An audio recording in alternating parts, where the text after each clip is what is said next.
Tel Aviv, and I gave a talk, pretty much the one I'll be saying today, and I met somebody after my talk and said, "Do you want to come to Oxford?" And I said, "Sure." When? He said, "In 2 weeks." And here I am. I'm Bill Colbert. Welcome. I'm Ansel Brown. I was a scholar in residence last year, and Charles and I had some really dynamic conversations last year about the parallels and the common experiences of the African and Jewish diaspora experiences, and so we just saw the need to continue the conversation. I look forward to our conversation this afternoon.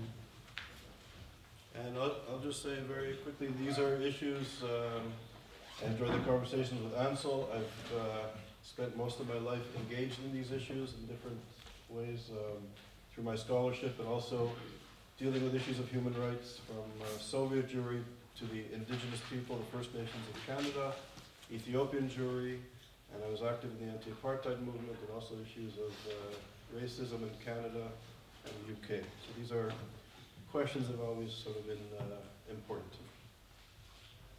Good afternoon. I'm Kevin Rome, president of Fisk University in Nashville, Tennessee. And as an educator, a lifelong educator, I've been involved in these issues from the time of being a student to my current position, and it's something that's very important to me. And dialogues, discussion, and education is critical to becoming an informed human being, and so this is really important to me. Hi, I'm Carlton Long. A lot of this has been, I suppose, as for many of us, the water that I've been swimming in all my life. When I was in elementary school, about the second grade, I had been politicized already through conversations with my parents about the civil rights movement. I started off saying, I wrote, "How can you do it in those days? You beat us, mistreat us, and called us your slaves." I was in the second grade. So I was asked to think about these things sitting on mom's lap a long time ago, but more recently, as a graduate student, I came to Oxford around the same time as Charles, 1984.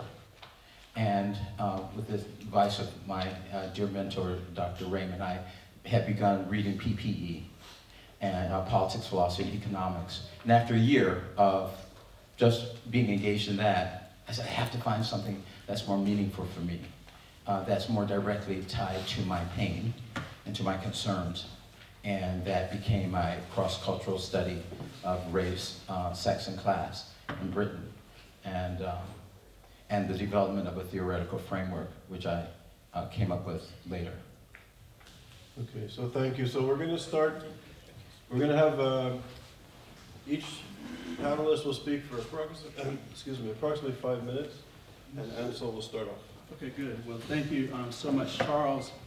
Well, when I look around the world and peer into history and examine the common experiences of African and Jewish communities around the world and throughout history, I find that the commonalities and the parallels in our experiences are profound and striking. Now, that doesn't mean that there isn't a distinctiveness in our experiences, but I do find that there are parallels that are worth further examination. For example, just as Africans were enslaved, so also the Jewish people were enslaved. Just as Africans were exiled and alienated from our homeland, so also the Jewish people were exiled and alienated from their homeland in Israel. Just as Africans had to fight for the right to self-determination, sovereignty, and liberty, so also the Jewish people had to fight for their right to self-determination, sovereignty, and liberty. Just as Africans were subjugated by European culture, we were culturally subjugated by European societies, so also the Jewish people were subjugated culturally by European societies. Just as Africans, whether that be in the continent of Africa or in the African diaspora, we were the victims of demonization, we were stereotyped, we were scapegoated, we were considered social pariahs and a threat to society, so also our Jewish brothers and sisters, they were demonized, they were subjugated, they were stereotyped, they were considered social pariahs and a threat to society. And so as I looked and made these observations, I asked myself why. Why can we not just be?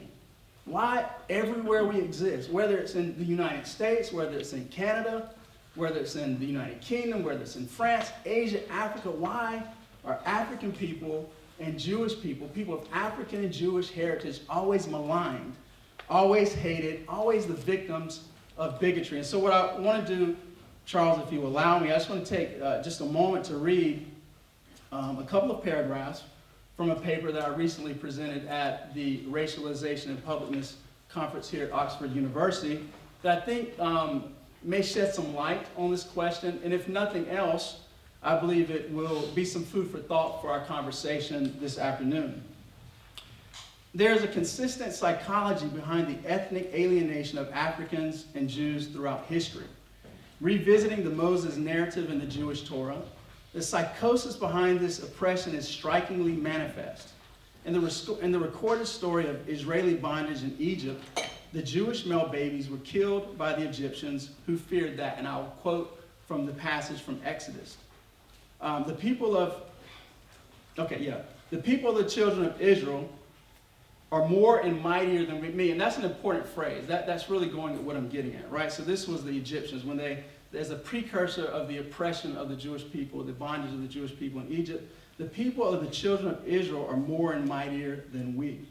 Come on, let us deal wisely with them, lest they multiply. And it come to pass that when there falleth out any war, they join also unto our enemies and fight against us, and so get them up out of the land.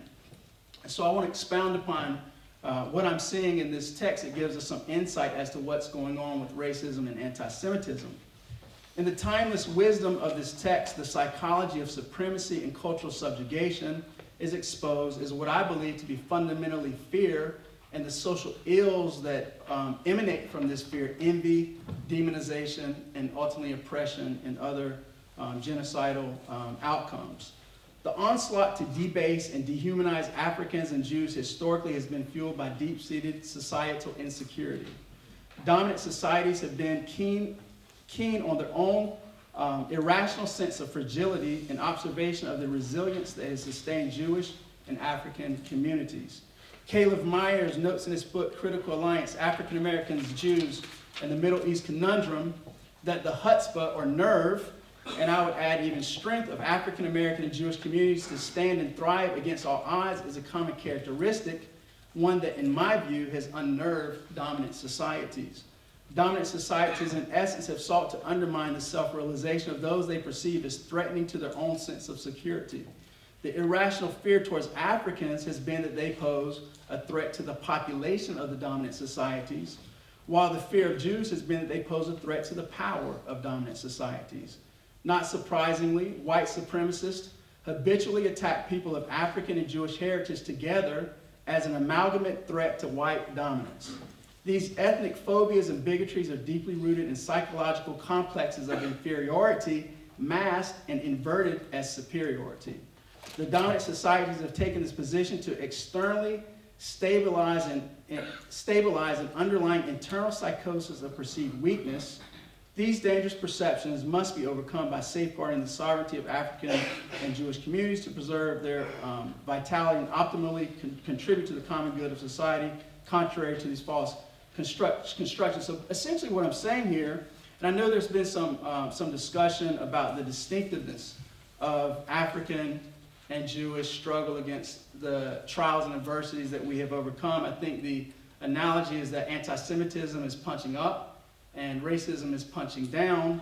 Well, I want to add a layer to that to say that I believe a punch is a punch, right? So whether it's a right hook, left hook, uppercut, or jab, I believe that there is a commonality in the fundamental motivation of the punch, and that is this: that anytime you see oppression in our world, whether that's at a domestic level, whether that's at a social level, whether that's at a national, international, political level, I believe that there is always an inferiority complex or a fear and insecurity that is masking as superiority. And I think Dr. King recognized this in his brilliant letter from a Birmingham jail when he talked about the sickness of Southern segregationist society.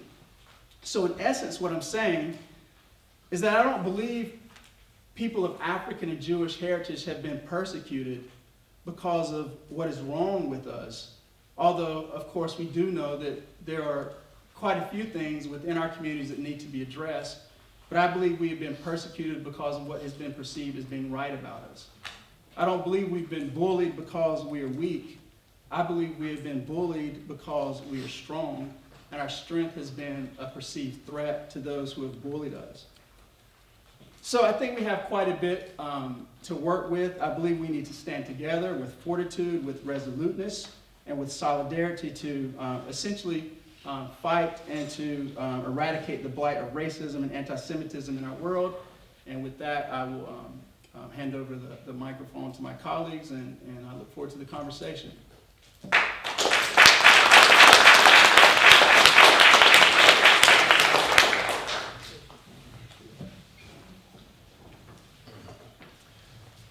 I just want to preface my prepared remarks with an observation that just comes from being here for a couple of days.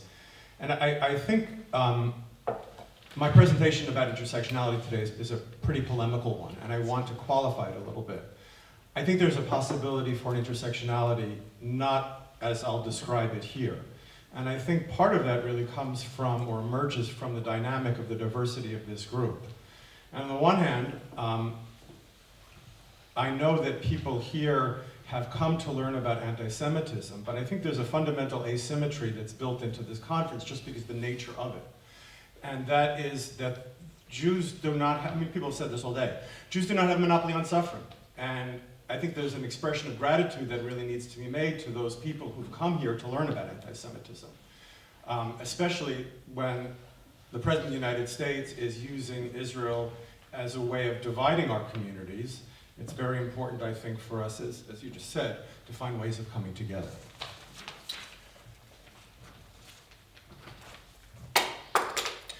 The BDS movement today gets its lifeblood from the Progressive Academy, post-humanist professors with their ideological narratives and millennial students assenting easily and quickly to a tweetable narrative they understand. Indeed, in that narrative, Israel stands for the evils of Western modernity against a fantasy Palestine, one that is sanitized of religious fundamentalism, intolerance, and political extremism. The lack of historical contextualization of the conflict in Middle Eastern studies departments and the lack of historical memory among millennials makes fighting BDS a special challenge. Further, it's not just the millennial assent to BDS which is problematic, but rather the surreptitious entry of anti-Israel sentiment into more moderate discourses about Israel. That not just students, but their parents assent to their children's progressive sentiments, tacitly accept or even just tolerate the BDS perspective, they may have a point. Indeed, it is the collapse of liberalism in America and England, the emergence of populist left and right in the former, that most challenges Israel claims to existence. The post-humanist and Middle Eastern studies departments are no longer honest brokers on the subject. But as a recent article in the Chronicle of Higher Education noted, some of the younger generation of humanist scholars are tiring of the elitism of the critical theory moment that has extended from the late 80s to the current moment.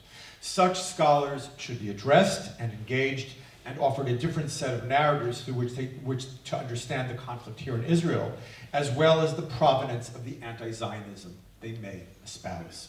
One of those as yet unarticulated narratives begins in post-World War II Germany and the School of Social Research in the Frankfurt School led by Theodor Adorno and Max Horkheim. Outside of academic circles, Adorno became known for the proclamation, "No poetry after Auschwitz," by which he meant that the death camps marked the end of any pretense of Western refinement and culture. How, after all, do you write a sonnet in the shadow of Auschwitz? More than that, however, the pursuit of enlightenment and rational universalism, in Adorno's view, led directly to the Nazis, with the distinction between civilization and barbarism blurred finely in the final solution. That is, for Adorno, the promises of enlightenment freedom led to fascism and the death camps. In an ironic set of historical turns, the humanists of the 1980s appropriated the Frankfurt School antipathy towards Western Enlightenment, providing a legacy for today's progressives who have turned their suspicions against Israel and the Jews.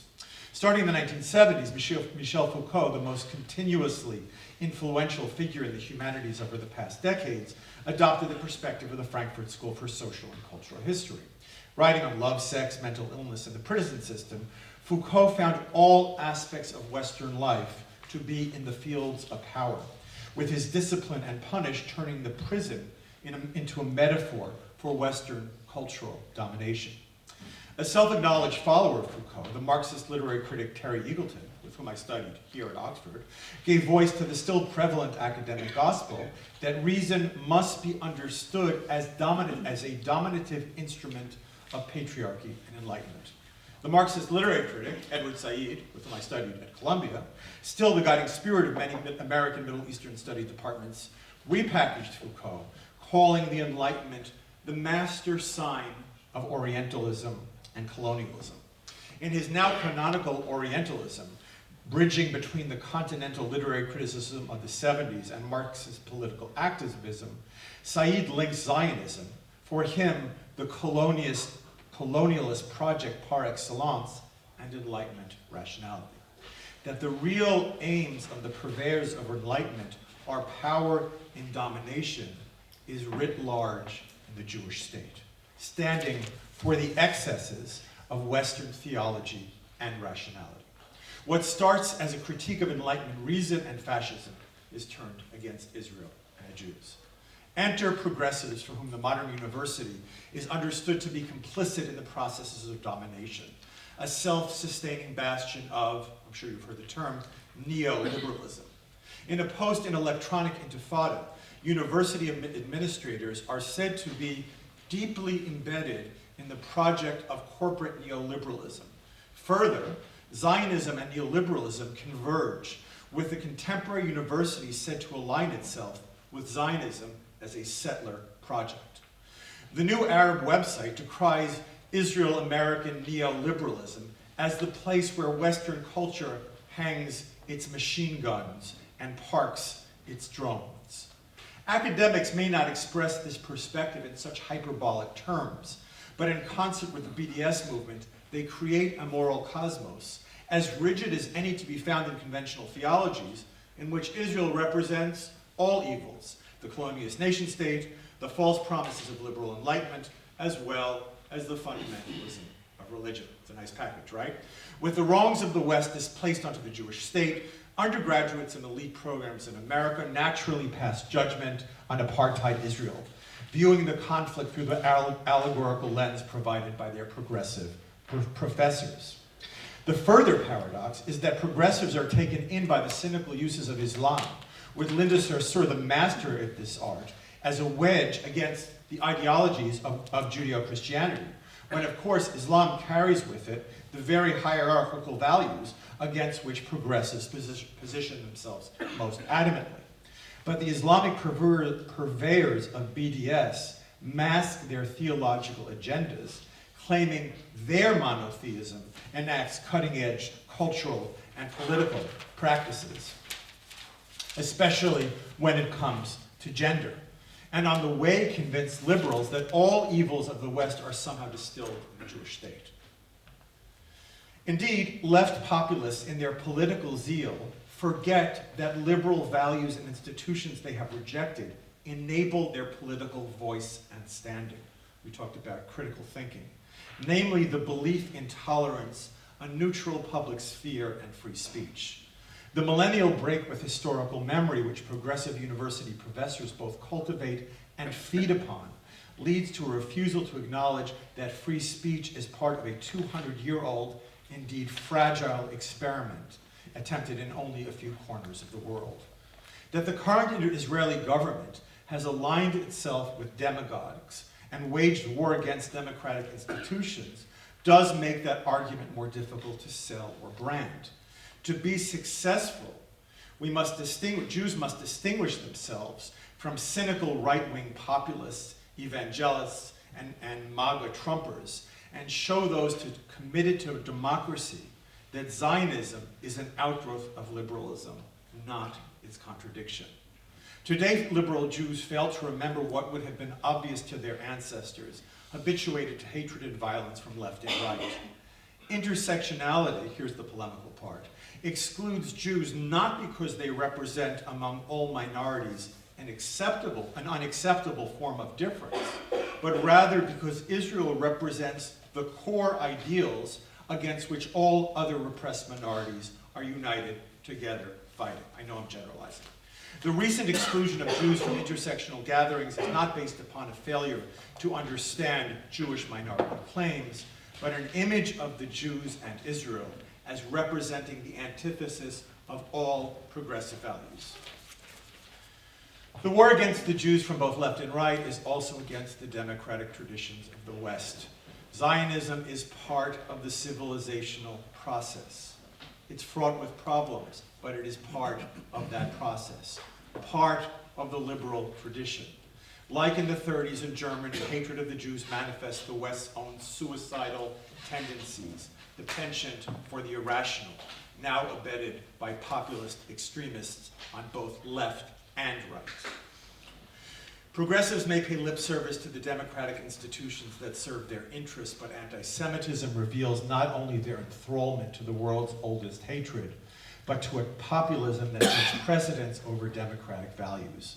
We must challenge those devoted to the traditions of classical liberalism to understand that BDS and its progressive advocates not only undermine the Jewish state, but the democratic institutions upon which our civilization rests. That was more than 5 minutes, but thanks.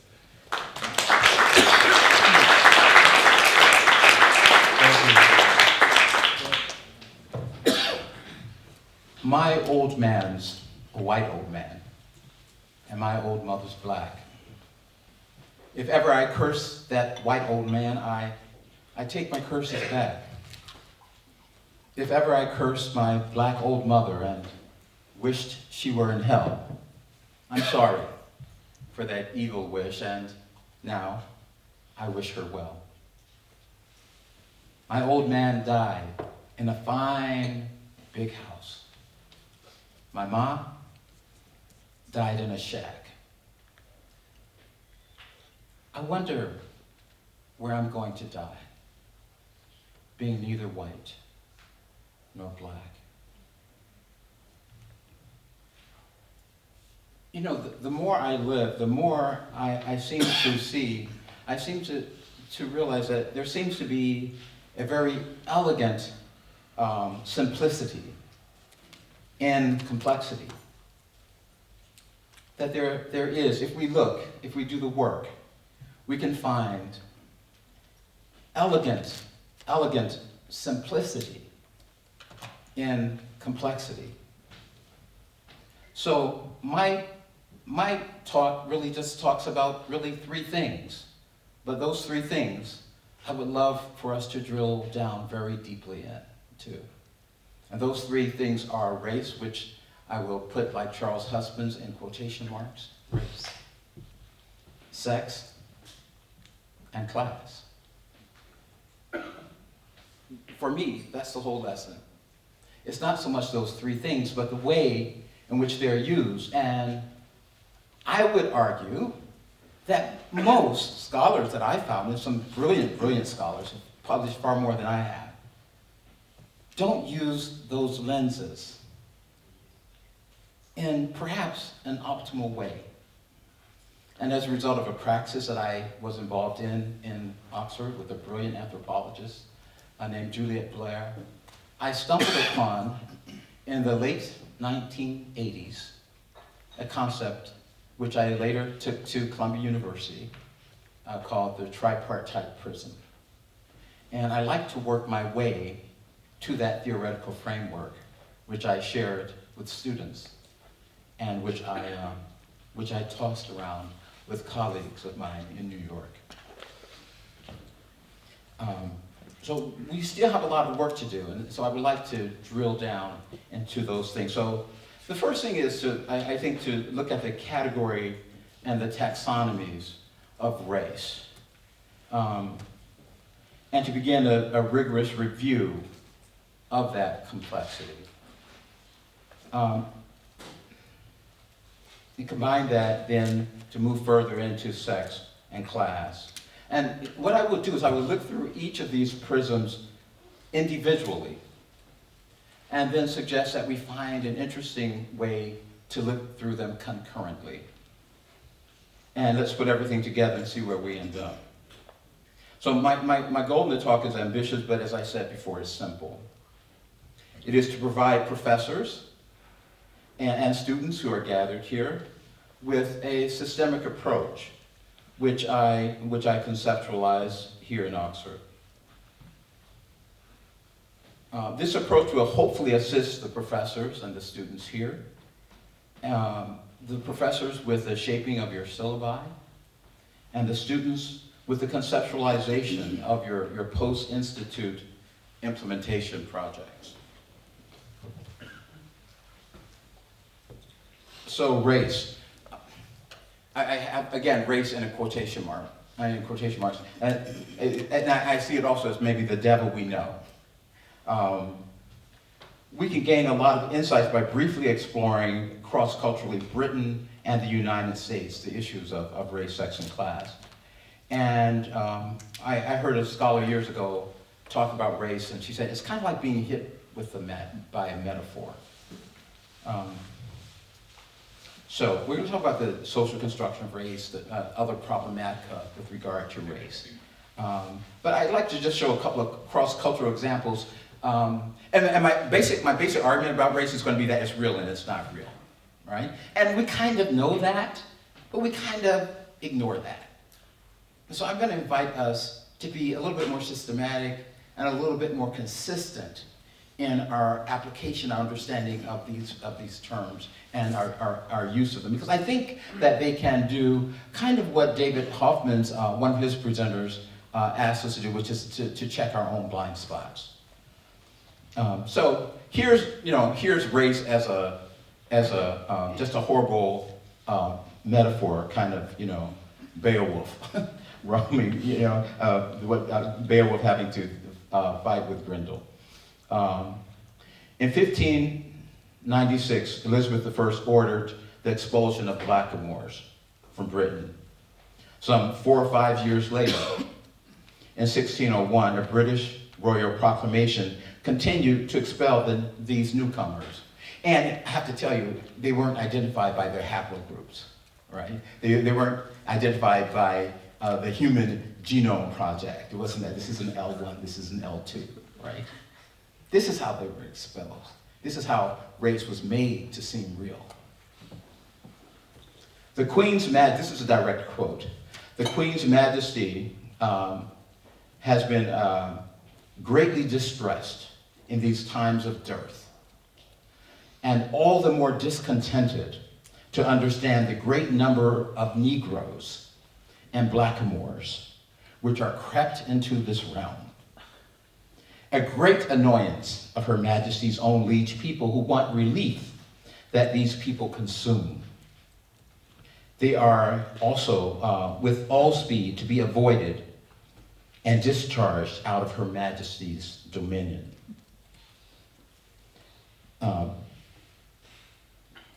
This was based on the relief that the people had purportedly consumed against the availability of her liege people.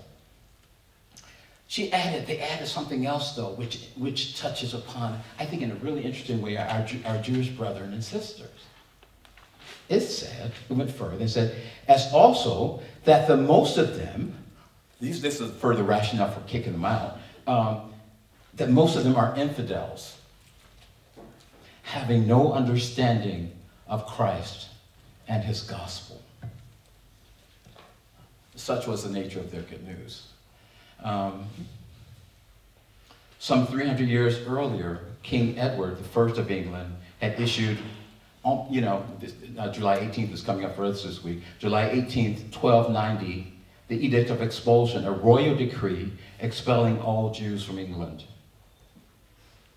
And that held in place for hundreds of years until Oliver Cromwell permitted Jews to return to England in 1657. They were allowed then, and only then, to practice their faith openly. So Now, if we interrogate the concept of race further, we can see multiple ways in which the alterity which is manifested through skin color, phenotypes, and other forms of otherness, such as faith, and other aspects of ethnicity, cause the powerful hegemonic actors in England and colonial America to act. Again, let's hop across the pond and see how race kind of seemed real, was made to seem real to the early colonial settlers.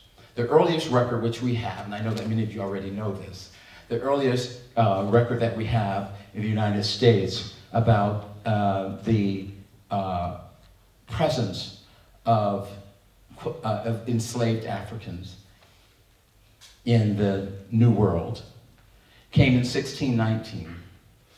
John Rolfe, secretary and recorder of the Virginia colony, wrote as follows. About the last of August, he recorded, there came to Virginia, and he names the ship, a Dutch man of war that sold us 20 neggers, Negers. That sold us 20 neggers. I'm sorry Femi's not here, because I want him to hear this part. They did not say they sold us X number of people from the Igbo ethnic group. They didn't say they sold us Y number of Yoruba men, or Z number of Hausa women, and Z prime number of Fulani women. Said they sold us 20 neggers. They were conflated into one flat, unscientific identity. We know contradictions, those of us who have studied quote-unquote race in the United States. We know the contradictions and the hypocrisies that prevailed all too well in the United States, in ways in which race was again used to seem real. And our hero, U.S. naturalist, Lockean, Thomas Jefferson, gave us some interesting texts as well. Let's take a peek at what Thomas Jefferson almost had put into the Declaration of Independence and was kind of yanked at the last minute. One of his criticism of Thomas Jefferson was that he has waged cruel war against human nature itself, against its most sacred rights of liberty, in persons of a distant people who never offended him, captivating them and conveying them into slavery in another hemisphere, or to incur miserable death in their transportation thither. This piratical warfare, the program of infidel, begins with Jews but doesn't end with Jews. These infidel powers is the warfare of the Christian, does that mean white? Of the Christian king of Great Britain, determined to keep open a market where men should be bought and sold. This was almost in our Declaration of Independence. Can you imagine your fourth grader reading this? He has prostituted his negative for suppressing every legislative attempt to prohibit or to restrain this execrable commerce. Just one comment about that later. There are many other examples from text, and we can delve into that later. But we can begin to see how race is beginning to be made to seem real. We're establishing a pedestrian definition of race, a common sense definition of race, which I would argue is a horrible inheritance and something that many people still quite unscientifically believe to be real. So that's the first lens of my tripartite prism.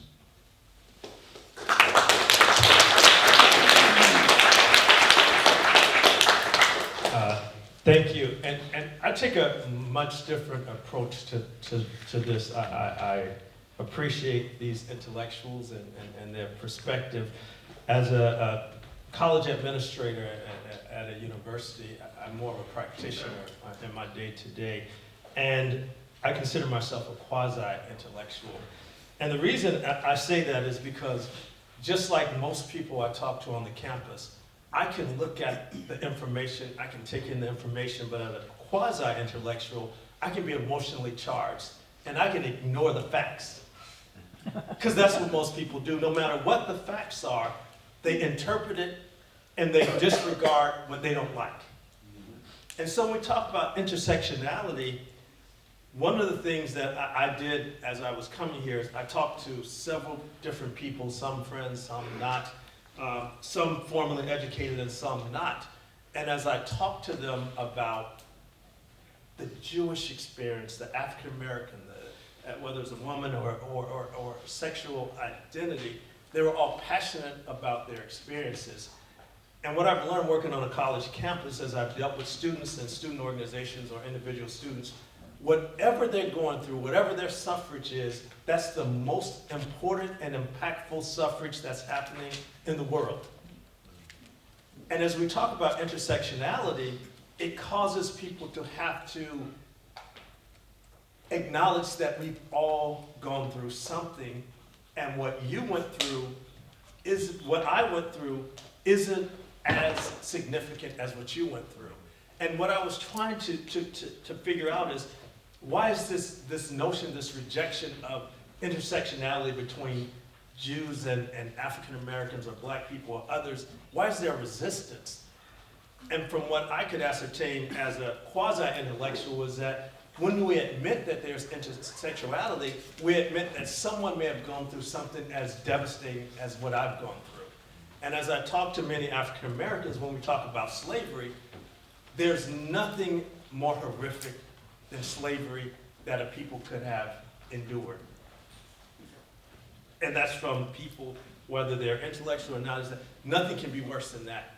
But as I've talked to some of my Jewish friends and colleagues, when they talk about their experience, nothing could be worse than what they went through. Nothing. And so once we come together and can decide that one doesn't trump the other, that we all went through something, we can have intersectionality. But until we get to that point, it's all about what I've gone through. And one of the things I realized in higher education, and I came through student affairs, and many student affairs administrators, and if anyone is in higher ed and works in student affairs here, they work all the time. They work day and night, they're always on the campus. And one of the things I would say to them is they always complain about how much they work and that they work when no one else is working and their experience is so much tougher and they get paid less. And I talk to them and I say, many of them, I say, get off the cross.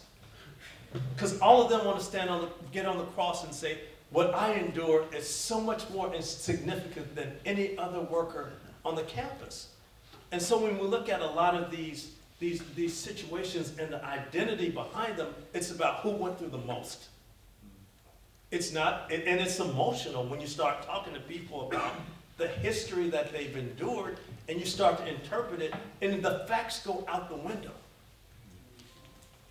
Because it's emotionally charged. And so as we do this work, we have to get to a point which is very challenging, particularly when you're working with students. When a student comes into my office and they're upset and they're emotional, I can state all the facts, I can state the policies, I can state everything, but they're not moved by that. The only thing they know is, I've been wronged, something's happened to me, and I want you to do something about it.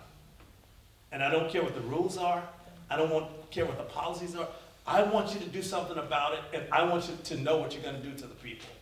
And if you know anything about the rules of a university with FERPA, you can't discuss how you resolve cases, even with the injured. But the injured wants to know that someone suffered for what happened to them. And so as we talk about a lot of these issues, we have to be cognizant that there's a dichotomy that exists. And whether we want to accept it or not, there are two sides, or more than two sides, to every situation that we discuss. So what we have to do is start engaging people to the point where we can acknowledge their suffrage, but at the same time getting them to acknowledge the suffrage of other people. And one thing, and I'll be brief with mine, one thing I know is I've worked in some challenging environments and I've worked at some universities with some very privileged students. And one of the things I noticed from the students who had great privilege is, if they had an issue or they felt they were suffering, no matter how minor I may have thought it was, to them it was the most important thing in their life. And I could trivialize it, but for them, it was as significant as what any other student was going through. And that's kind of how I believe from my observations that people think. What you go through is significant to you. And it may be small to another person and they can outsuffer you with what they've gone through, but what we go through in our minds is real.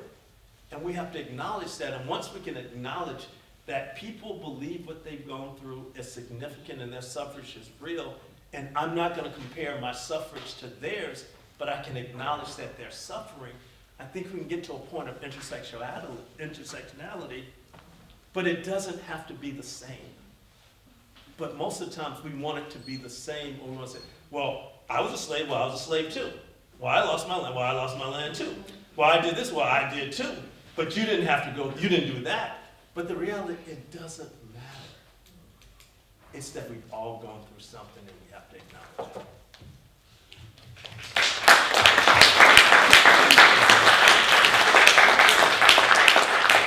So thank you. So all the comments were rich, so it's interesting to come at the end. So I'll try to be brief and be coherent in my jet lag. I literally haven't slept for 2 days, so bear with me. So an intersectionality of racism and anti-Semitism. I want to start with one thought, and I've been speaking to Lily about this a lot, and some other people. This is just a thought. Some of the Jewish-African commonalities, in addition to what Ansel was saying in terms of exile and slavery, is also the commonalities that we have, in a sense. The Jewish people came out of Africa. We came out of Egypt. We were called the Jews for the first time by Pharaoh, which is interesting. And the question is, culturally, particularly in pre-Christian, pre-Islamic Africa, what are the common cultural practices and worldview that Jews and Africans in different parts of Africa share? And is a whole subject that's deep and rich in terms of wisdom and knowledge and a worldview at many levels that we share historically. And it would be amazing, I think, and maybe a space to find commonalities if we begin to explore this and share this, rather than solely, although vital, racism and anti-Semitism is vital. We do a whole, ISGAP is dedicated to the study of anti-Semitism and other forms of racisms. But on a positive note, what do we share historically, culturally, in terms of our worldview and our cultural practices? And I think that's a very kind of new area and terrain that I think we can have a lot of positive experiences rather than just kind of dealing with the negativity that we've been subjected to through European colonialism, slavery, and brutality that both peoples have experienced. So that's on the positive side. On the negative side, I want to start off by saying that I think we need to acknowledge the fact that particularly the United States, where I've been living for the last 13, 14 years, I think it's a racist society, right? It's segregated, fragmented, it was created on slavery and segregation, Jim Crow. You go to any American city today, it's segregated, economically, socially, politically. It's in your face, and you have to be pretty blind not to see it. And it affects our language, it affects our perceptions, it's there. If the United States is this sort of racist society, I would also argue that, there's a strong dose of anti-Semitism in American society.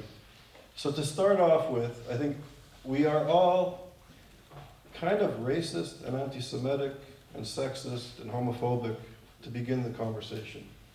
And I think that we have to really come to terms with the stereotypes that we've been socialized, and these stereotypes are reinforced every day, every hour, through social media, through television, through our friends, through our family, through our places of worship. It's there. So how can we, as intellectuals, as critical thinkers, come to terms with the society that we live in and the assumptions we have of ourselves and of the other? And I think that some of the conversations that we're having in this space too, I think we all really need to kind of redouble our efforts to kind of catch ourselves. You know, to what extent am I, not if I'm racist, to what extent am I racist? To what extent am I anti-Semitic? Me. To what extent am I sexist and homophobic and classist? So these are very important issues. Frantz Fanon said famously in France, when the anti-Semites were speaking to Fanon, this group of African intellectuals in Paris, you know, Fanon famously said that when the European intellectual leaves the room after he had spoken about the Jew, right, remember that when you leave the room, they're going to be speaking about the African. Okay, so the interconnectedness of anti-Semitism and racism, it goes way back, and it's strong in our communities as well. So these are things to think about. Malcolm X, I think I spoke about this earlier, when he went to Mecca, when he left the United States of America and he went to another society and realized in different parts of the world people perceive identity and the world differently. And I think for us in the United States and in other Western countries, we have to be mindful of the fact that there are strong, wise, ancient ways of seeing things that are different than the way we perceive them. And they're vibrant and they're alive in this world today. I also want to say that the space for cooperation and alliances, I think, is deep. And Carlton, who's my partner in this whole project, who's been a friend and a brother in the truest sense for decades, we spoke about it earlier, I think the Jewish commitment, part of the Jewish community's commitment to civil rights and the anti-apartheid movement is not self-interest, although maybe there were some benefits that were derived from being active in the civil rights movement and the anti-apartheid movement to the Jewish communities. That I'm sure exists. But for refugees from the Holocaust, from Europe, to find themselves 10, 15 years later, sort of in the heat of a changing society, in the moment of the civil rights movement, it doesn't take a great leap of faith to understand that people who experienced a racist, Nazi, fascist regime, which touched every single European Jewish person's lives, that they find a racist, segregated society where they're living in a time of change, of course, many would be concerned and attracted to the civil rights movement. It doesn't take a great leap of faith to understand that. And I'll just tell you about my story, and I know a lot of Jewish people's stories in the West in the anti-apartheid movement. I've said it earlier. In 1983, I had a political science class. Professor Sam Newmoff gave a presentation to our class at McGill University about apartheid. I went up to him after class and I said, "When did apartheid end?" 1983. He said, "No, Charles, it still exists." I was shocked. And I said, "When do you think it will end? It's going to end any day now?" And he said, "No, we don't know. It's still firmly entrenched." And I was shocked. I couldn't believe that a society was being governed by an ideology that was not so dissimilar to fascist Germany and Nazism. And I not for self-interest and benefit, I became deeply involved. I lived in squatter camps. I was shot at. I struggled. I'll remember distinctly landing, I took a flight from Montreal, I landed in Amsterdam, and that was when the European Union was starting to do multilingual airplane announcements. And I remember landing in Amsterdam to meet my professor who was in exile for 25 years, Shenge Ragavan, who conscientized Stephen Biko into politics. And I remember landing to meet him. He was in exile for 25 years, and then we were going to Durban. He was the first time back in 25 years. We met in Amsterdam and we flew to Durban, and he had a homecoming for a hero, which was amazing to witness with him because he was in exile for so long. And I remember hearing German announcements as I was landing in Amsterdam thinking, wow, it's a miracle that I'm alive. It's a miracle that I can struggle against this fascist, Nazi, racist regime, and that I'm alive. It wasn't self-interest. I was proud to be a part of a struggle, and what I benefited from, I learned a lot from the people of South Africa, and the wisdom, and the humility in which many people struggled for human decency. And to be a part of that movement, I learned a lot. So it was an amazing experience.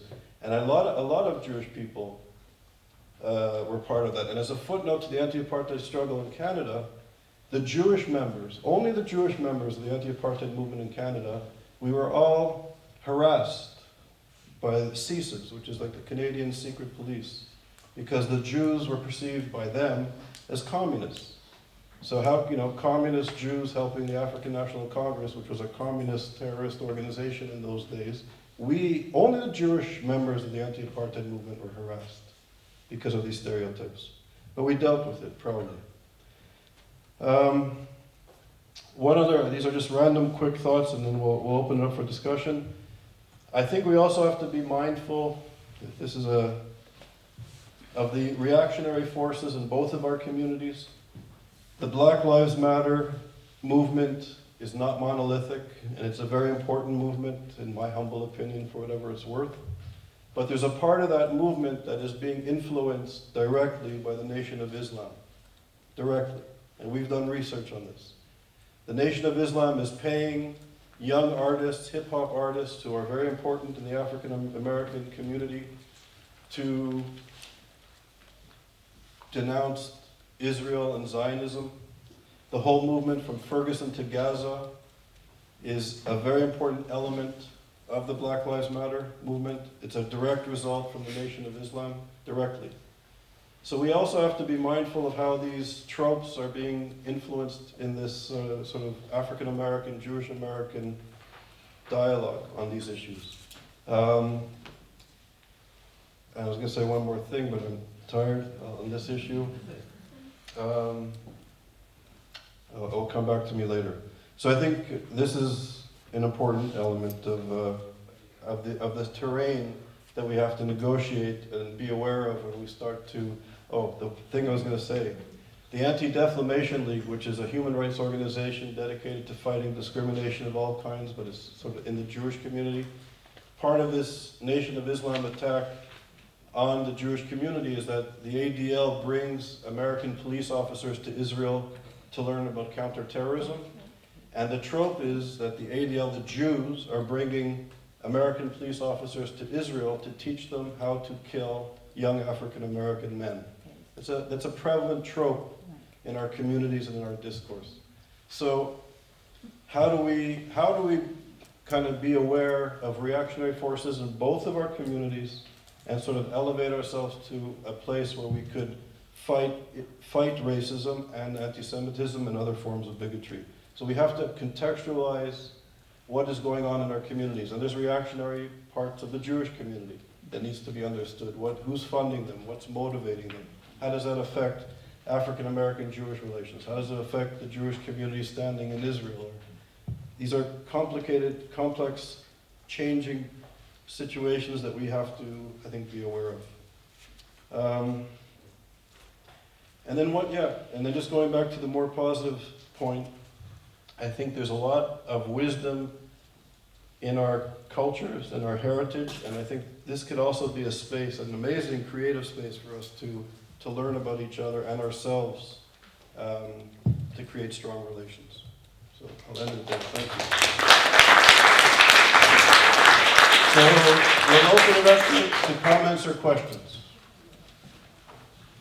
I think the comparative kind of victimology that we've discussed here is very, very important. And again, I think one of the things that's happened when you compare the Black Jewish experience is that within the last 30 years, African American Afrocentrists have kind of characterized slavery as a Holocaust or a genocide. They look at instances like the Tuskegee experiment and say that's a pattern of genocide. Some have said mass incarceration now is kind of an offshoot of looking at the Jewish experience in the Holocaust. I'm trying to recall a historian of slavery as far back as the 50s. I think it was Stanley Elkins who compared the plantation and slavery to concentration camps.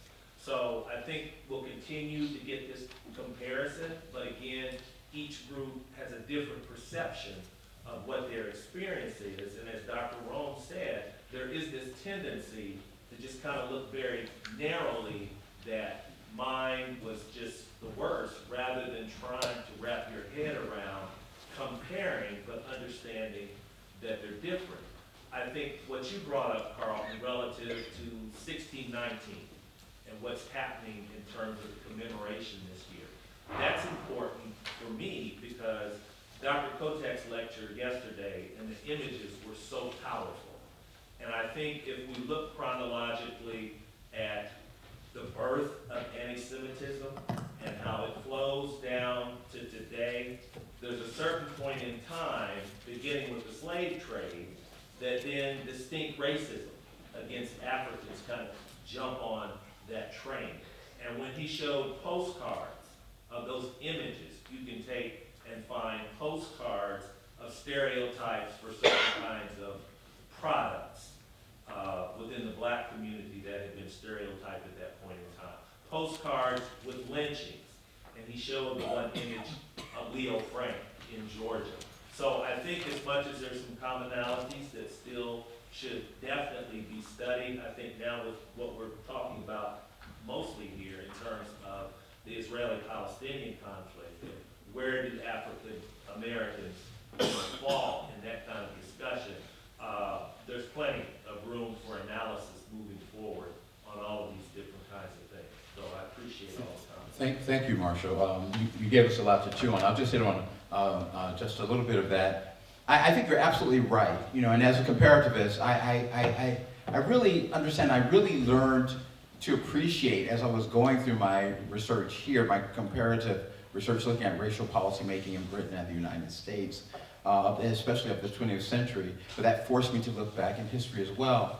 I really began to see how nuanced things must be when we're trying to be careful in comparison. Sometimes the urge is just to push a square peg through a round hole and say, you know, this is what it was, and this was, this policy must be like this experience must be like this, and they really don't have to be. They each stand with integrity on their own. They each stand inviting our concern, quite independent, although we can learn, of course, from ways in which we can see things which are analogous, to be certain. Just to build on it, Charles, this is going to be an ongoing conversation. We'll have to probably end up doing a paper on it. But, you know, I have the advantage of, you know, I guess having done my doctoral research in politics here and then having done my doctoral research in the United States in ministry, that I kind of get to live in, like, I guess, St. Augustine, the city of God and the city of man. And so the city of man part was the real politic part, Charles, where I'm looking at people have multiple motivations for many things, and I don't want to think in terms of monoliths. There will be people who are purely altruistic, somewhat altruistic, excited, idealistic, youthful, dreamy, self-interested. There's a wide range, I would argue, in any population, and I find that okay, and that's from a purely real politic point of view. But what really guides me isn't that. What guides me is my ministry, which is why I ended my conversation with our dear sister with, "I'm your brother." That was kind of like one of the quotes in the anti-slavery movement. Am I not a friend and a brother? Because what guides me isn't the real politic. I look at that, I'm like, folks don't always do what they say, and they're motivated by lots of different things, and that's just human nature, but across the board. But I aspire to build the world that I want to leave behind. And that, to me, is and must be selfless in all of us. It's not that you're doing this for me, I'm doing this for you. It's like I'm doing this for the world that I envision. And that's what guides me ultimately. And that's why, we're brothers. The last thing I would say is, I haven't gotten a chance to luxuriate the tripartite prism, so let me just give you a 1-minute rundown. So the idea is that I take these conventional lenses and I ask, might we apply all three of them all the time in our analyses? And I take these as controlling analyses, if there are any lawyers here. I mean, there are lots of identities, but I take these as three controlling lenses. The race as being not being real and not real, being real in the sense that it generates racism, which is real, but being not real scientifically in terms of our not belonging in discrete phenotypical groups, which are immediately identifiable upon looking. Right, but then, so I drill down on the race piece, but then on the sex piece, I drill down as well in terms of understanding of gender, in terms of the sex being what you're born with, and the gender being how you engage what you're born with and how society engages what you're born with. And then the social class, I learned so much about social class by having lived in Britain. I could have called my talk All Things Bright and Beautiful because of the whole notion of hierarchy. So when I go back to the States, I tell them, my students, this equality thing that you're going on about, not everybody believes in that. Britain is a society in which some men are born to be king. And it's okay, it's accepted that way. And I'm saying it's okay in that culture. And so, and I would say, even to those here, if you don't believe that this is a deeply hierarchical culture, one which says all things bright and beautiful, the rich man in his castle, the poor man at the gate, God made them high and lowly and ordered their estate, right? All things bright and beautiful. It's a deeply hierarchical culture. It's a deeply feudal culture. If you don't believe me, ask your scout and then go talk to the master of the college. Okay? So so it's important for us when we compare to look at the nuances here. So when I drill down in terms of class, I learned to look at it as not just the money, which we often see as in the United States, but it's the lineage, which is so powerful in Britain. So you could be a member of the nobility here and be very broke, and you're still the nobility because you have your plummy accent. Yes, of course. Right? So class matters a lot. So I say, if we drill down, if we apply all of those, we can check our own biases. Because I might not look at, and the final thing I'll say, and it gets all messy. I said, the shorthand I use when we look at problems of womanism, feminism, and all this, I say, those Klan uniforms, prior to the women's rights movement, didn't sew themselves.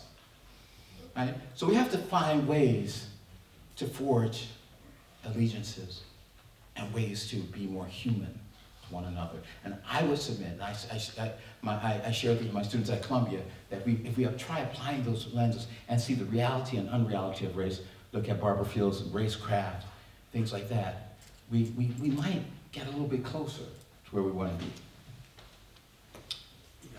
I'd just like to add a little bit to that. I think, first of all, the idea of competitive suffering never leads to anything really good. Shakespeare's Lear says, I am more sinned against than sinning. And that's really a universal experience. We all feel like we're the one who is getting screwed. I want to actually suggest things perhaps a little bit differently now. Race, class, and gender are, of course, identifiers. And I think, as everybody on the panel is saying, the most important thing is to be present to somebody's story, somebody's suffering. But I think what's really undermining the values that Charles talked about is the emphasis on identity politics. That I am who I am based on race, class, and gender. Of course, that's true to a certain extent. But I think there are also the other values that bring us together. And that's what we should emphasize. In Israel, I teach a class on Shakespeare in which half of the class, or maybe 35% of the class, is Jewish, 35% of the class is Arab Muslim, and 30%, math is right, and 30% of the class is Arab, Christian Arab. In that class, there is no room for identity politics. Because if we don't uphold the common value of conversation, tolerance, mutual respect, and that's not easy, right? Tolerance is one thing. Mutual respect is already going much, much higher. Those are the values that keep the class together. I explained to them, or tried to explain to them, what a safe space and trigger warnings were. They had, like, they were incredulous at this idea. When people are killing themselves down the block, you can't entertain such things. And then at that point, the values that Charles mentioned, those become primary. And I think that's the intersectionality that we can build here. Our common belief in justice, toleration, reasoned discourse. Of course, not all walls will be pure of motive, but as I said yesterday, enough may not be everything, but enough is enough. No, no. Okay, we have a quick. What I'm getting from the talk is that right now we're in a world where there seems to be a revolution of simplicity, where we love to reduce society into this very simplistic thing. I'm looking at how the word apartheid is used. For a lot of people who do not know the history of apartheid did not start with Hendrik Verwoerd signing it into law. Apartheid started the first day that Jan van Riebeeck landed in the Cape and decided that these people who are different from me shall be lesser than me. Apartheid was the end of how colonization actually developed and formed itself. So apartheid was the ultimate white supremacist movement within Southern Africa, because apartheid did not only affect South Africa, it also built Rhodesia, Namibia, Botswana. It forced people to become strangers in their own bodies, to not be who you were. It took us from being people of our beliefs to being people that have to follow a certain belief just to be able to keep the land that was taken away from you. So, right now in popular culture, they love using this word apartheid, which for me, it offends me a lot, because my community suffered. We lost relatives. We lost people that we loved in apartheid. They love taking it and putting it in the Israeli-Palestinian issue. And I always say it's a different issue. Apartheid, for you to say that that issue is like apartheid, I do not understand what apartheid was about. Steve Biko speaks about how apartheid destroyed the mind of the African for him not to even know who he was, when he could not understand his name, know his language, or his ancestors, therefore unable to connect with Africa itself, where the African's dream was to become the Christian, the white man, a British man. And it seems that we've allowed these very simplistic terms to now take the center, where it's Israeli apartheid, where this word apartheid is not understood by a vast majority of people, which I found it's become quite popular. Not understanding that when apartheid started, it massacred not only nations, but it destroyed the nation that could have been formed. It destroyed futures that could have been, and created a country right now which is faced with apartheid. So South Africa is still living through apartheid. The same structures that apartheid built are still there. The economy is still ruled the same way. The varsities and the type of education they gave is still the type of education they gave, where the influence of Israel, Zion, was one of the places that people facing apartheid were able to hide under, where we found the creation of a Zionist church, where people said, one day we'll get to our Jerusalem, where we will be free, where we will have our own identity, be connected with our ancestors. And that type of historical look at this word of apartheid is able to create this narrative of white supremacy, because that's what a lot of these people want to place on Israel, for it to be a white supremacist type of colony, because it's easier to destroy your enemy when you make him look like a monster. Because apartheid it was not 45 years.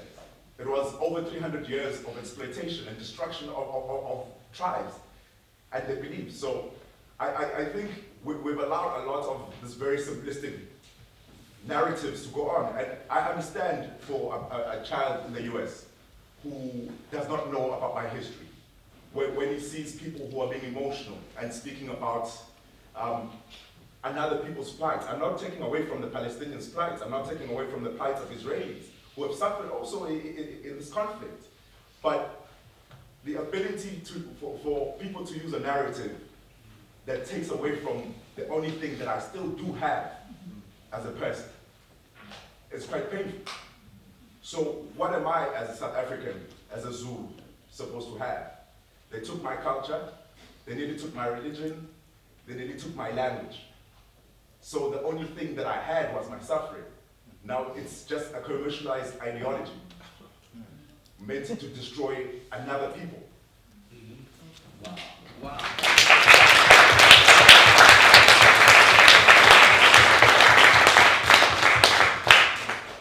Thank you. That's wisdom, in my humble opinion. Thank you.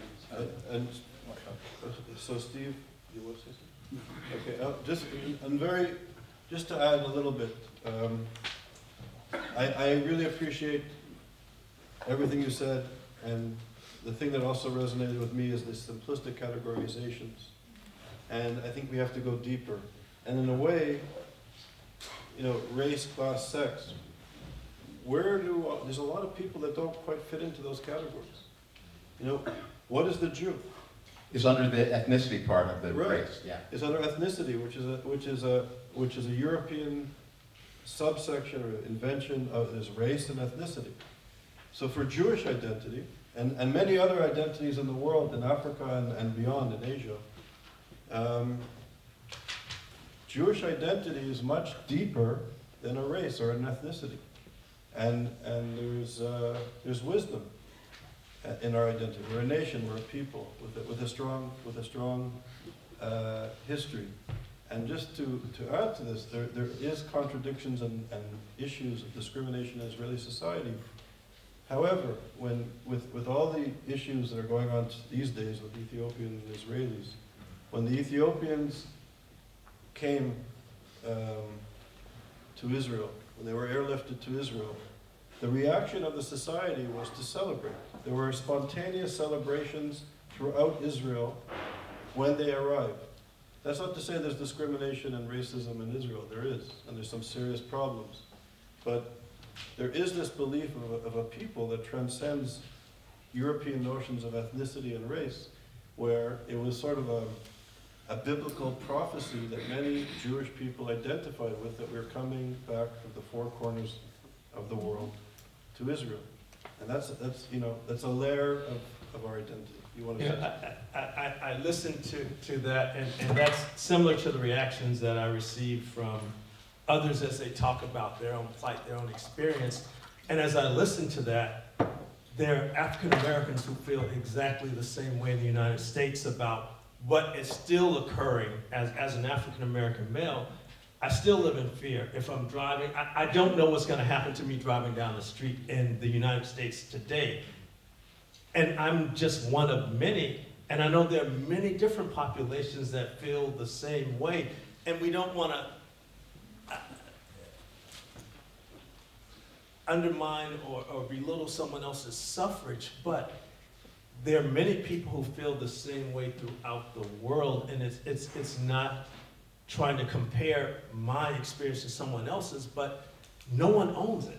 And that's the thing about this, is that no particular ethnic group, population, place, no one owns it. It's what you experience. And there are African Americans who don't know their last name. They don't know where they come from. They don't know what could have been. And they still suffer. And we look at the treatment in the United States. Even you look back at 1790 with the naturalization, the Naturalization Act. Any white person could be naturalized as a citizen in the United States, but no other person. In 1862, you look at the Homestead Act. they gave land, basically gave away land in the United States, but no African, no Native American, unless you are a European, a white European, you could not be part.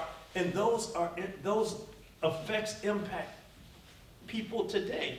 Even though it happened, we still suffer from what happened during those times. So suffering never ends. But how do you come together and work together to address those who suffered so that it's not all about the suffering, it's about how do we help each other to overcome what we've gone through, because we've all gone through something. And I'll just say that I think that's an important point that Dr. Rowan makes and that he made in his presentation, that we not expropriate the sufferings of the other. Because you're not doing someone a favor by saying, oh yeah, this was also a Holocaust, or this is also apartheid, or this is also segregation. But what I do believe affirms and uplifts the suffering of the other is when you say, hey, as a human being, I know what it's like. I've been through it. You can sort of intellectually, Charles and I talked about this, about sort of intellectually understanding what's happening with BDS and how it impacted us when we experienced it firsthand. If you've ever had a physical trauma, for example, you could intellectualize it all day, but until you've been through it, you don't really fully understand what that trauma is like. Whatever trauma it is. And so that doesn't mean that you say, hey, my Achilles rupture was the same as Kevin Durant's. I ruptured my Achilles, right?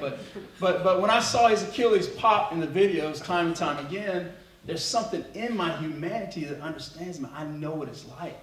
It's not the same rupture. The same things are not at stake. I wish I was on that level, right?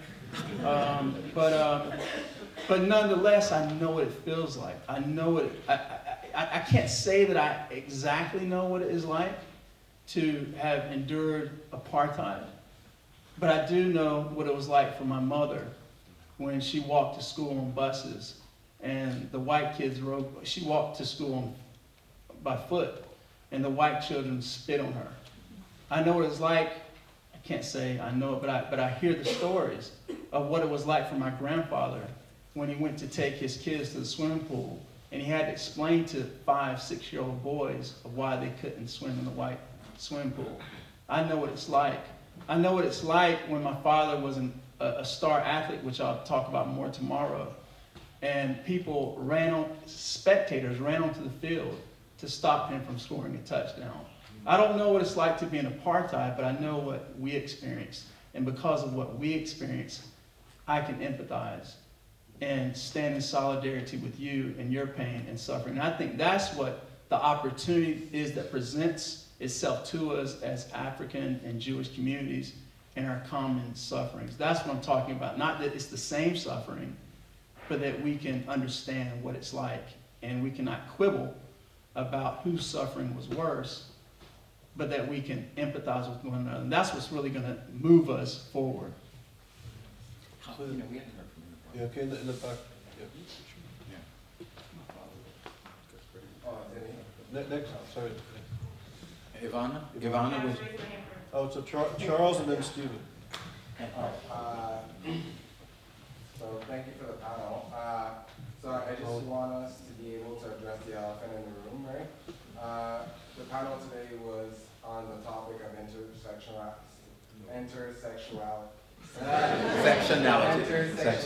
apologies. But as you can all see, that you guys are all males out there.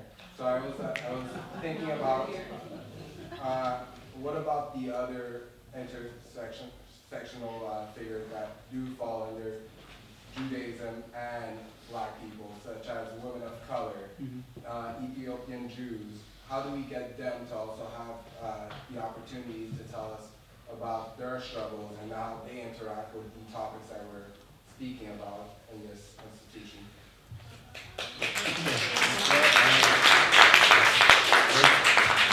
It's an important, valid point. You're right. You have to understand, a lot of this was put together. People are traveling in and out. I wish there were other people, women on the panel. Katja was supposed to be here, but she couldn't stay. It's hard to coordinate, everybody's traveling through. And we discussed that. Yeah, and we were. We were having sidebars, as you're saying. But you're 100% correct. It's true. But we also, yeah, So- we had not heard from Okay. any of the women yet. Yeah, so Holly, Holly, Oh, yeah, sure. and then Stephen, and then Lily. Well, I would give Lily privilege first. Would you like to speak first? Go ahead, really. Mine was something a little bit more practical because this is the first college president administrator we've had speak. And one thing among the professors that we've talked about, when we're having our after time conversations or dinner conversations and talking about how are we going to build our classes on our curriculum, one thing that's come up has been how do we convince our college administration that this curriculum is not just valid, but very, very essential. Right. So as a college president, as an administrator, now, obviously, Fisk is not every college, and you encourage us very openly to fight for social justice as faculty. What kind of advice would you give to my colleagues, many of whom are lower level administrators or department chairs, with how they can explain or convince their home institutions that this kind of curriculum should not just be their one class they're creating here, but part of their curriculum throughout? Well, one of the things that's so important, particularly when we're working with college-age populations, and many of us still work with traditional, some work with none, but it's identity development. And it's important for our students to be exposed to different philosophies, theology, you name it. It's that exposure is so important because it helps frame who you will become. I wouldn't be the person that I am today if I hadn't attended Morehouse College at a time where we demonstrated apartheid, we marched, we did all of those things, and they still shaped my thoughts and beliefs. But if I hadn't been exposed to it, I probably wouldn't be as open to it. And so I think it's important for the faculty to really get the students to be the advocates, because when students are the advocates, they get listened to. And that's just a reality if you have students. And then we have to be careful how we use students, because I am guilty of helping students to explain what a university needs to have happen without it being my voice. And I can own that. And as an African American working at majority campuses, I found that it was more effective to use the voice of the student at times than my own voice, because it was listened to in a different way. And so we really have to look at how students are empowered to influence the university. Because when students speak, I think we should listen, but also faculty have to be persistent with their voice and use every opportunity to influence the curriculum. And I think that's really important, because the faculty own the curriculum, and the president and the administration does not own curriculum. And we get into a very slippery slope when the administration is trying to drive curriculum. And I think there has to be a separation, and we have to allow faculty to do what faculty do, and that's the teach, that's the pedagogy, and the curriculum, and administrators should really stay out of it. But that's just my philosophy and my belief, and we have to challenge presidents, because some presidents become very controlling, and they want to control all aspects of the university, but that's not how the university was designed. Thank you. Lily? Well, thank you so much. I'm really happy that this panel is on, and we're discussing really profound and important issues.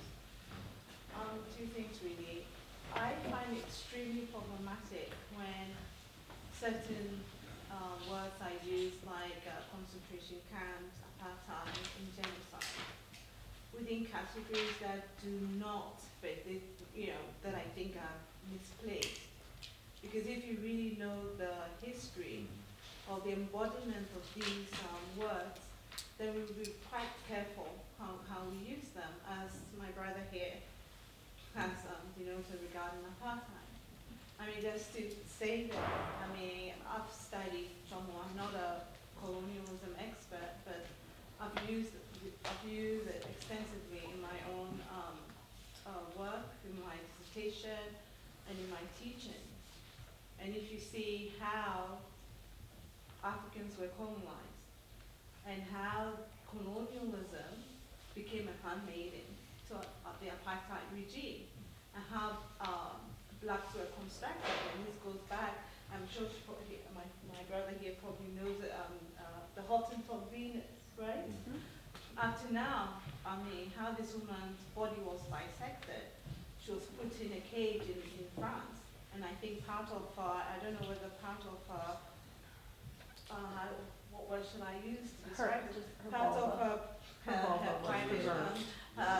genitalia is still in the museum, Museum de l'Homme, you know, how they demonize the black bodies or in terms of how they sexualize or racialize black bodies. And this sort of connects to a lot of the things that's been spoken about, especially when we look at cartoons of the demonization, the humanization of the Jew, all those stereotypic images, stereotypes, projection.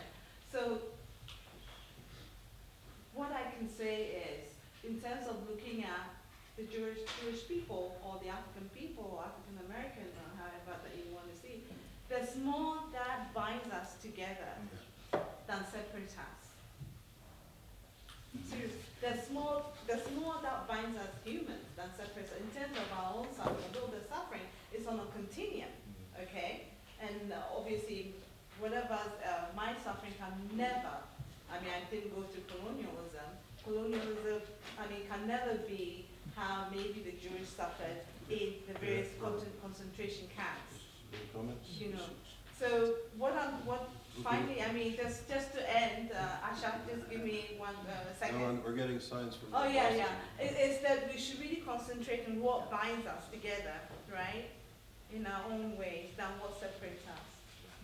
Right? That's a way forward. Sorry. What's the risk if we don't do that? Right, if I can just say very quickly though, in response, I honor everything you said, and I love it. So I agree, especially in terms of the language and our being very careful. I think that's a great moral call, a clarion call for us to be more careful. I think that's true. With regard to the other question, I loved it about, where are we with regard to the literature and our own position with regard to thought. I'm very much in the womanist camp. And I rely a great deal on Angela Y. Davis, bell hooks, and not just Angela Y. Davis from Women, Race, and Class, but all the way back to If They Come in the Morning. And so that's where a lot of my discourse is, and I will write this up and share this with anyone who wants to get into the luxuriation of those points, because they're terribly important. So the wheels are going to kill me, but 2 quick points from Stephen and Sagan. Very quick, please, because they're. I just want to No, say that's that it. That's it. we Okay. as Jews should be asking questions, though, why American police departments continually send their leadership to Israel to train, to come back to the United States and exercise those. It's not necessarily Israel's fault, but nevertheless, American police, 4 different police departments have gone in May and June of this year. Detroit, Cleveland, Cincinnati, and Mount Lebanon. So I just want to say that. So yeah, unfortunately, the Israelis have good experience. So again, final point. Thank you very much, the panelists. I just want to ask a question, 2 questions. You don't have to answer now. Before the end of the conference, we have to think about it. Having identified the commonalities between Africans and Jews, what do you propose as way forward in terms of partnerships and projects that will be mutually beneficial between the 2 groups? Okay, that's my first one. The second one is on liberalism. I would like to frame the question differently, but with the constraint of time. I would like the Jewish community to ask this question. What challenges liberalism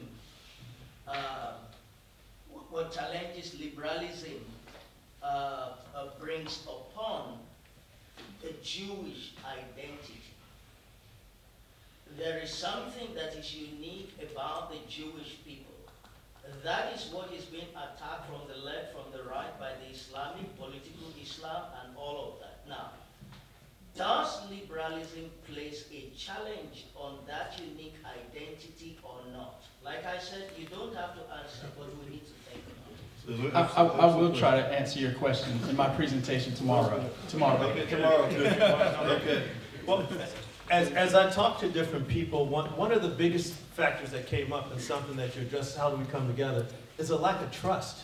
If we really want to talk about, as I talk to African American people, I say, well, as we talk, they say, I don't trust them. And I don't know where that trust comes from. And you said something, it's like, the people I talk to, they see Jewish people as a monolithic group. It's like they're all, when you say Jewish, they have this perception, and we never got into the perception. And whatever it is, it's something that addresses a lack of trust that's happened over a period of time. And until we can get to a period of where we're trusting each other, there's probably not much that we can accomplish. So I think we really have to work on how we rebuild the trust that existed during the civil rights movement, because we've moved from that relationship, and that's, to me, an issue. It's a very important issue. So I want to, we have no more time, I'm sorry, we have to get out of the room. I'll just end with one comment, and we're speaking about colonialism, apartheid. As a Canadian, I want to ask, has anybody heard of the word biotic? The biotic people. So the biotic people were hunted by the British in a place called Newfoundland, which is the quintessential colonial space, Newfoundland. For 132 years, the British hunted them for sport. And the last person, her name was Sawandowit, she died of old age in St. John's, Newfoundland, in 1879. It's the complete eradication of an entire people that we don't even know about. So, that's one. Two, the Bantustan, South Africa, was a Canadian invention.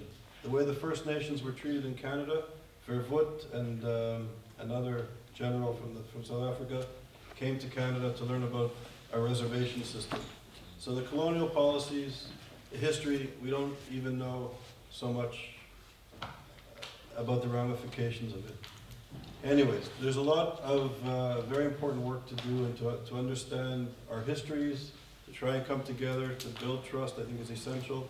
And I think you were saying, Ansel was saying the other day, the Jewish Americans, the African Americans, the African people, the Jewish people, we're very, very close, but there's a gap. And I think once we can bridge that gap, I don't know, there could be a floodgates of creativity can emerge. So on that positive note, have a nice dinner, and then we'll come back to